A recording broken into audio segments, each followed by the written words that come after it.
Hello dear students, welcome to my channel right track for NEET. Last video में हमने बहुत सारी disease को डिस्कस किया था, कॉजेटिव ऑर्गेनिज्म को डिस्कस किया था। उसके बाद हमने डिस्कस किया था कि कैसे इन डिजीज़ को हम कंट्रोल करें और कैसे इनसे प्रिवेंशन करें हम। अब नेक्स्ट टॉपिक है कि बहुत बार डेली लाइफ में हम लोग बहुत सारी डिजीज़ को फेस करते हैं, लेकिन बहुत सारे इन्फेक्शियस एजेंट को फेस करते हैं, लेकिन फिर भी हमारे अंदर वो इन्फेक्शन नहीं हो पाते, उसके सिम्टम्स हमारे अंदर नहीं दिखते, हम नॉर्मल की तरह रहते हैं। क्या रीज़न होता है इसके पीछे, क्या वजह होती है, इसको डिस्कस करने से पहले लेकिन तो आपको अगर कोई डाउट हो, कोई क्वेश्चन हो, कोई क्वेरी हो तो कमेंट करके ज़रूर पूछिए। क्वेश्चन को देखिए इंपॉर्टेंस दीजिए, बिगर क्वेश्चन के कुछ होने वाला नहीं है। अब हम लोग डिस्कस करने जा रहे हैं इम्यूनिटी। इम्यूनिटी की वजह से ही हर कॉजेटिव एजेंट डिजीज नहीं कर पाता। अगर हमारा इम्यून सिस्टम सही है तो डिजीज कॉजेटिव ऑर्गेनिज्म हमको इन्फेक्शन नहीं कर पाएगा, इन्फेक्शियस एजेंट हमको हार्म नहीं पहुंचा पाते हैं। अब ये जो इम्यूनिटी होती है वो दो टाइप की होती है, एक बर्थ से होती है, एक हम अपनी लाइफ टाइम में एक्वायर करते हैं। जो बर्थ से होती है उसको हम लोग बोलते हैं इन्नेट इम्यूनिटी, जबकि जिसको हम एक्वायर करते हैं उसको हम लोग बोलते हैं एक्वायर्ड इम्यूनिटी। जो दोनों में सबसे ज़्यादा डिफरेंस करने वाला पॉइंट होता है वो ये कि इन्नेट इम्यूनिटी बर्थ से होती है, एक्वायर्ड इम्यूनिटी जिसको हम अपनी लाइफ टाइम में एक्वायर करते हैं। इन्नेट इम्यूनिटी जो होती है वो नॉन स्पेसिफिक टाइप होती है। ऐसा नहीं है कि किसी एक पैथोजन के लिए ये होगी, हर पैथोजन के लिए इन्नेट इम्यूनिटी हो सकती है। एक ही इम्यूनिटी सभी पैथोजन के लिए हो सकती है, जबकि एक्वायर्ड इम्यूनिटी में ऐसा नहीं होता, वो इस पैथोजन स्पेसिफिक होती है, यानी एक खास पैथोजन के लिए एक खास इम्यूनिटी काम करेगी, जबकि इन्नेट इम्यूनिटी में वो एक जनरल इम्यूनिटी होती है, नॉन स्पेसिफिक टाइप की होती है। अब ये इन्नेट इम्यूनिटी जो होती है वो बेसिकली एक बैरियर होती है। बैरियर जो होते हैं ये हमारे पास इन्नेट इम्यूनिटी या बैरियर कह लीजिए, हमारे पास 4 टाइप के होते हैं। फर्स्ट हमारे पास होता है physical barrier, second physiological barrier, third is cellular barrier and fourth is cytokine barrier.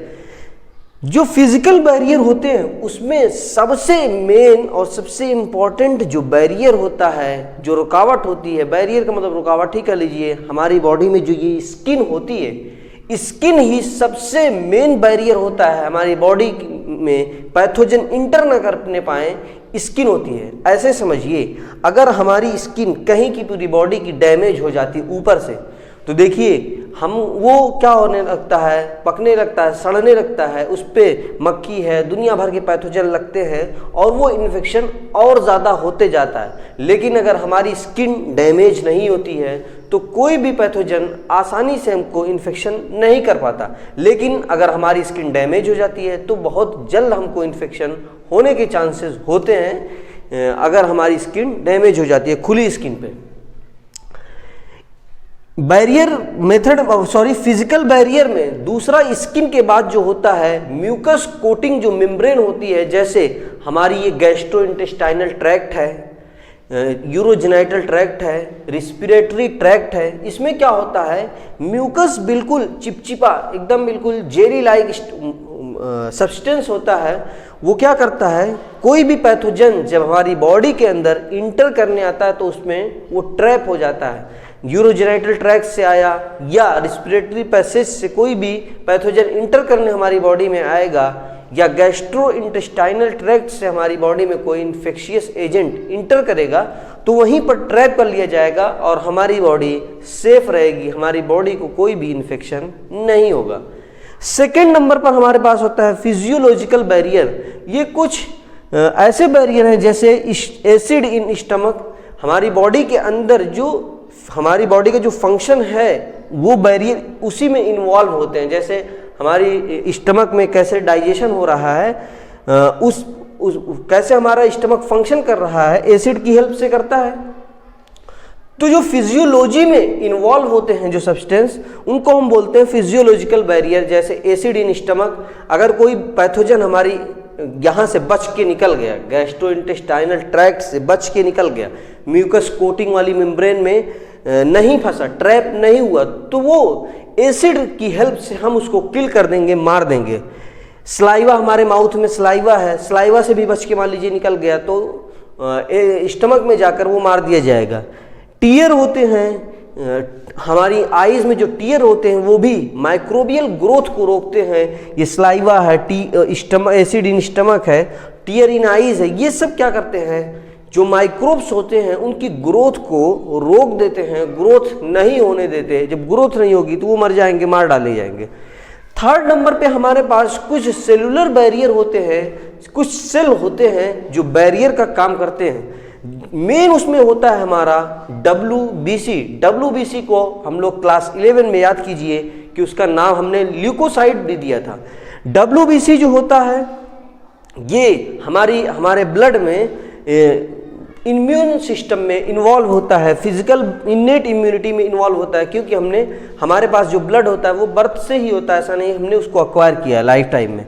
तो ल्यूकोसाइट, WBC भी इसी का नाम है। PAMNL, पॉलीमॉर्फोन्यूक्लियर ल्यूकोसाइट, ये छोटे छोटे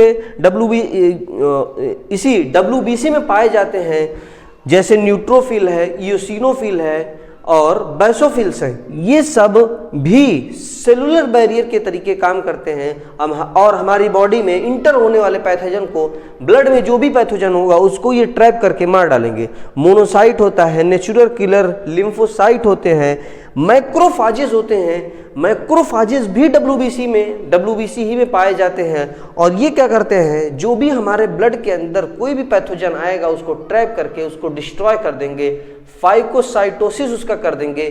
फाइगोसाइटोसिस का मतलब क्या होता है, फाइगोसाइटोसिस का मतलब होता है हमारी बॉडी के अंदर या ब्लड के अंदर जो भी पैथोजन आया है उसको ये क्या कर रहे हैं, इनगल्फ कर लें, अपने अंदर घोट जाए, डाइजेस्ट कर लें, उसको अंदर इंजेस्ट अपनी बॉडी के अंदर कर लें और वो जो हम इन्फेक्शियस एजेंट है उसको डिस्ट्रॉय कर दें। कैसे, इनगल्फ कर लें, अपनी बॉडी के अंदर उसको खींच लें। फोर्थ नंबर का जो इन्नेट इम्यूनिटी में फोर्थ नंबर का जो बैरियर होता है वो साइटोकाइन बैरियर होता है। इसमें क्या होता है, जो हमारा सेल इन्फेक्टेड हो गया, होस्ट का जो सेल इन्फेक्टेड हो गया है, चाहे वो बैक्टीरिया से हो, चाहे वायरस से हो, चाहे किसी भी चीज़ से, इन्फेक्शन जब उसमें हो जाता है तो वो कुछ प्रोटीन सिक्रीट करते हैं और वो क्या करते हैं, अपने नेबरिंग सेल को ये बता देते हैं कि आप लोग सावधान हो जाइए, हमको इन्फेक्शन हो गया है, आप बचे रहिए। तो ये जो प्रोटीन सिक्रीट करते हैं, वो जो नॉन इन्फेक्टेड सेल होते हैं, ये प्रोटीन उनको क्या करती है, बचा लेती है। ऐसे ही समझिए जैसे आस पड़ोस में कहीं आग लग जाए तो क्या होता है, 2-4 लोग जाके इधर उधर खबर कर देते हैं ताकि सब लोग सावधान हो जाएं और जो आग लगी है वहीं तक सीमित रहे, उसको बुझाने का काम किया जाता है और बगल के घर बच जाते हैं। ये अनाउंसमेंट होता है कि एक लोग इन्फेक्शन एक को हो गया है, अब बाकी लोग अपने अपने तौर पर बचे रहे। तो ये इसी की हेल्प से क्या होता है, हमारे जो नॉन इन्फेक्टेड सेल हैं वो बच जाते हैं। इस इंटरफेरॉन जो प्रोटीन होती है, जो सिक्रीट होती है, उससे बच जाते हैं। दरअसल ये क्या करते हैं, इंटरफेरॉन नाम भी कुछ ऐसा ही है। ये जो हमारा वायरस पार्टिकल है या बैक्टीरियल पार्टिकल है या जो भी इन्फेक्शियस एजेंट का पार्टिकल है, उसको रिप्लिकेट करने में, उसको बढ़ने में, उसकी ग्रोथ में इंटरफेयर करते हैं। इंटरफेयर करते हैं, इसलिए भी इसका नाम इंटरफेरॉन होता है। इस प्रोटीन का इंटरफेयर ये करते हैं और होस्ट की बॉडी में इन्फेक्शियस एजेंट को, उनकी ग्रोथ को, इन्फेक्शियस एजेंट की ग्रोथ को रोक देते हैं और उसकी रेप्लिकेशन को रोक देते हैं।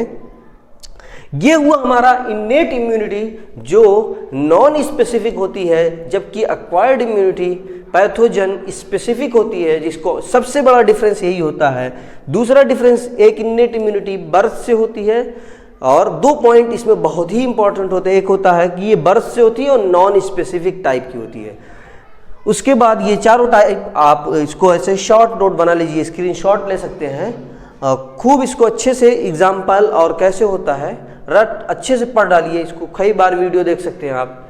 ठीक है, थैंक यू। अगर आपको कोई डाउट हो, कोई भी क्वेश्चन हो तो कमेंट करके ज़रूर पूछिए। क्वेश्चन ही आपसे एग्जाम में पूछे जाएंगे और अब तो बहुत ही कम दिन बचा है एग्जाम में, इसलिए खूब अच्छे से पढ़िए, टाइम का खूब पूरा फ़ायदा उठाइए। ठीक है, थैंक यू।